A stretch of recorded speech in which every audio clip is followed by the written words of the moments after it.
Hey guys, it's me, John Avenger, once again, and I am back after a long hiatus. I was gone for like 3 or 4 days, and this is the last review I'm doing before April because April's gonna start tomorrow. But this is not at All Things Green. That month, that's over.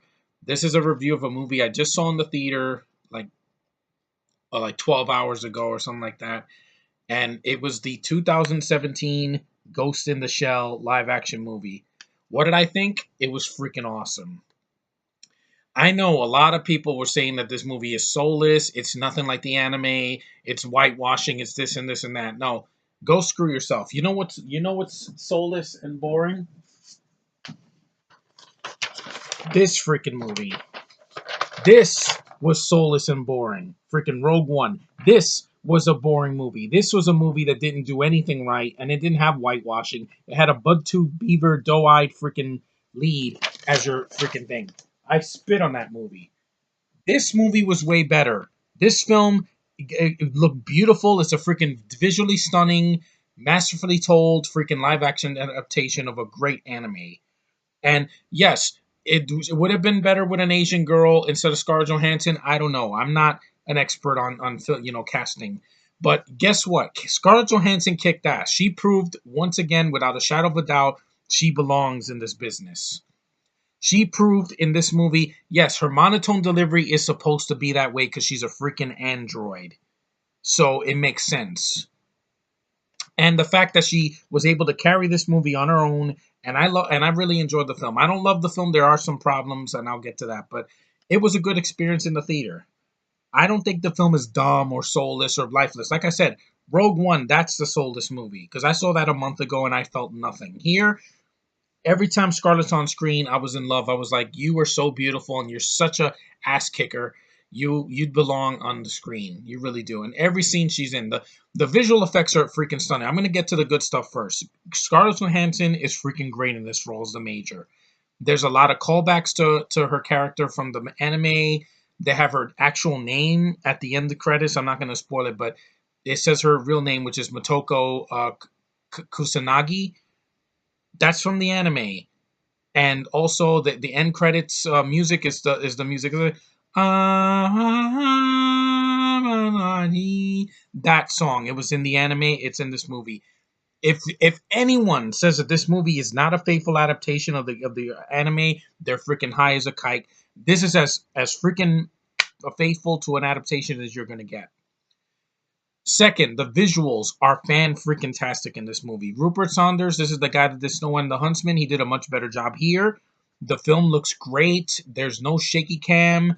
The visuals are stunning. I felt like I was in another world. It was Japan, but it was all these beautiful holograms and visuals and freaking, just buildings, massive scales. It's amazing, dude.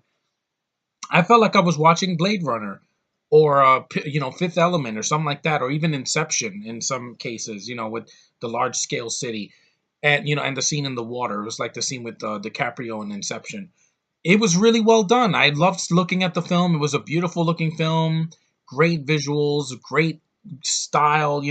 The way that the characters get invisible, and the way Scarlett Johansson, like when she jumps off the building, that was awesome. I thought that was all just as cool as in The Dark Knight. There, I said it. And the movie, it has a budget. The film has $110 million budget. The money is on the screen. Fuck Rogue One. It doesn't know what to do with its budget. It wasted on shitty CGI faces. This movie didn't do that. It did not have shitty CGI at all. Like, all the CG looks fantastic in the movie. I didn't feel like I was watching computers. I felt like I was in another world. That's what good science fiction does. So suck it, Rogue One. And I'm going to keep saying that because that movie pissed me off. This should make. This is not going to make $1 billion, but you know what? To me, it's one of the best films I've seen all year. It's not better than John Wick 2 because that was more violent, and Lego Batman I thought was one of the best superhero films I've seen, since Deadpool. That was not live action, and yeah, this movie well delivered. It's also, yes, it's serious in tone, but it works. It's not, oh, I'm so they're saying they're taking this like it's Shakespeare. No, it's not Shakespeare. It's a fun action sci-fi thriller with some beautiful visuals and brilliant storytelling. It's based on an anime. You know, animes are very visual. Japanese animators and Korean animators and freaking Chinese animators, when they do anime, they really want to tell a story with the visuals more than with just the dialogue and the story. It's a visual storytelling that I love. This is not just style over substance like freaking, Michael Bay. He pisses me off. He just throws in explosions and expect you to like that. Here there are explosions, but it's done in the right time. The scenes when they're fighting in the city or at the end where they completely homage the original 1995 film. Yes, one thing that's missing in the movie is the gore from the anime. I get that. It's not as gory as the original anime, but it's still well done. The scene with the spider walking thing chasing her, that is straight out of the cartoon. It's It's extra. I'm like, this is the most faithful adaptation I've ever seen. Dragon Ball Evolution couldn't wipe the ass of this movie. That movie bombed and people hated it. This film got a 42% on Rotten Tomatoes. Suck it. This is a visually stunning, freaking masterfully done film. And this is the guy that did Snow and the Huntsman with freaking Kristen Stewart, an actress who can never act. And guess what? The major freaking what was her name? Like Mira, her first name was like Mira Killian, and then this Kusanagi from the anime. She kicks ass. She doesn't have superpowers. A she's a freaking human head inside of a freaking shell body, and her ghost is inside. That's what the movie means. If people didn't get it, maybe they should watch the anime or read the manga. Is this better than the anime? No, because the anime is bloodier and it's done masterfully in a Japanese setting, but this film didn't ignore the Japanese setting. It's filmed in Japan. You got a Japanese old guy that looks like Heihachi from Tekken, and all of his dialogue is subtitled, but it's consistent and it works. And they have the freaking kabuki lady, like what was it, kabuki ladies with the faces, the robots. That looks freaking awesome. I think it looks better than any Transformers movie. The fight scenes were well done. I could see what was going on. This director knows how to keep the camera steady, so I could see the fight scenes and seeing Scarlett Johansson punch a guy in the face with that gorgeous. I'm saying everything she wears in this movie. I'm like, God, I just want to be with you. All right? The scene that she's in her white suit for the first time, the scene she's in a leather jacket, the scene that she's in the water and you see her white suit and she's punching a guy. That's art right there. I'm saying this right now. This is like masterfully made, like for a movie that's based on an anime that came out over 20 years ago. They nailed it. They freaking nailed it. Some guy left the theater and said the movie was stupid. You didn't understand the source material, dude. Yeah, well, whoever that was. I'm not listening to the critics. This is a visual masterpiece when it comes to other films. It looks great. The story works well. The lead actress is freaking great. The guy that plays Batu, who was in the anime, he has blonde hair. They actually explain how he gets the things in his eyes.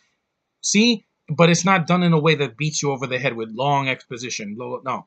There's an explosion and his eyes get singed and he wears the eyes. It's straight out of the anime. The actor that they picked, he looks just like every time I saw him on screen before he got his eyes in, he looks like Kiefer Sutherland in Lost Boys. I'm like, oh my god, dude, you look just like Kiefer Sutherland in the Lost Boys. Every time I saw him on screen, I'm like, yeah, you do. It's insane, dude. And also Julie Benach, she was fine in the film. Kind of underused, and then dies, but it's fine. Problems with the film: the British actors were not needed in the film. I'm sorry, they serve no purpose. They're just there to be foreign. The British lady was completely forgettable. The villain kind of forgettable. Mr. Cutter is not really that interesting. Because he's barely around. He's in the background. He's not. He's kind of like Zemo. He doesn't really do much. But the rest of the film is well done. It is. The score is really good. The action sequences are well shot. The visuals are fantastic, just like in Passengers. Screw the haters that say this movie it's beautiful, but it's soulless. What is soulless about an android? You're not gonna get deep. Oh my god! You're not gonna get that kind of acting with an android. I'm sorry. Prometheus can kiss my ass. That's not how you do an android right. That's getting an actor like Michael Fassbender with the British accent and sucking all the life out of his face. And you're doing that again. I'm going to call it right now. This movie is going to be better than Alien Covenant. There you go. Yeah, I said it. That movie spoiled everything in the trailer. This movie, the trailer didn't lie to me. It didn't. Everything that was in the trailer was in the freaking movie. Take that, Rogue One. Take that, Episode 7. Take that, Episode 8. Yeah, there I said it. I'm not going to enjoy that movie more than this. It has a strong lead female that they explain why she's so freaking powerful. And also, she's vulnerable. She breaks apart almost every time she's in a fight scene. Hobo with a stick couldn't wipe her ass. I'm sorry. Daisy Ridley will never be as strong as Scarlett Johansson. Never ever, ever, ever Weber. You know why I say that? Because Scarlett did this on her own without a big name attached to it, especially since it's an anime that a lot of people don't even know about. And yeah, she gets the praise, and she is in a movie that makes $2 billion, and she was boring. Yet Scarlett put on a freaking clinic. She proved that she doesn't just need Marvel to get her name out there. Yeah, and she proved beyond a shadow of a doubt she belongs in this business. She's been acting longer than freaking Margot Robbie and Daisy Ridley and Felicity Jones, all of them combined. She's been doing this since she was a little girl. So suck on that, you freaking worthless foreigners. This is how you do a movie right. Rogue One, take some freaking notes. This is how you make a good sci-fi action movie without sucking the life out of it. Yeah, this is how you do it.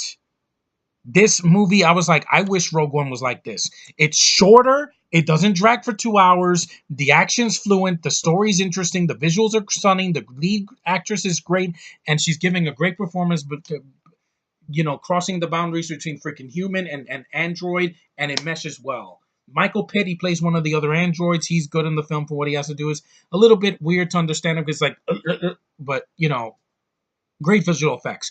Also, I would rather see this movie on Blu-ray again than watch a movie like Ex Machina. Ex Machina was some pretentious freaking art house, freaking Oscar bait. This doesn't need an Oscar to prove that it's good. So suck on that, Academy, because you never give any freaking accolades to movies that have dazzling visual effects.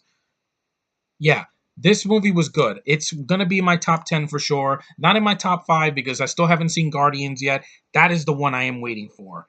I can't wait to see that. That is the sci-fi movie of my dreams.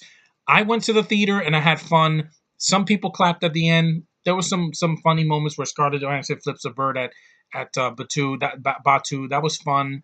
It had really good. It had really good. It had a good story. Her connecting herself and going into people's bodies and all that. It was interesting. Is it like The Matrix? The anime came out before The Matrix. Remember that, people. It's not a ripoff of The Matrix. When the source material was before the first Matrix came out. It was interesting. It was intriguing. The film, like Passengers, was ambitious. It was willing to succeed. It was willing to be different from all these generic freaking sci-fi movies we've been getting lately. Like Jupiter Ascending and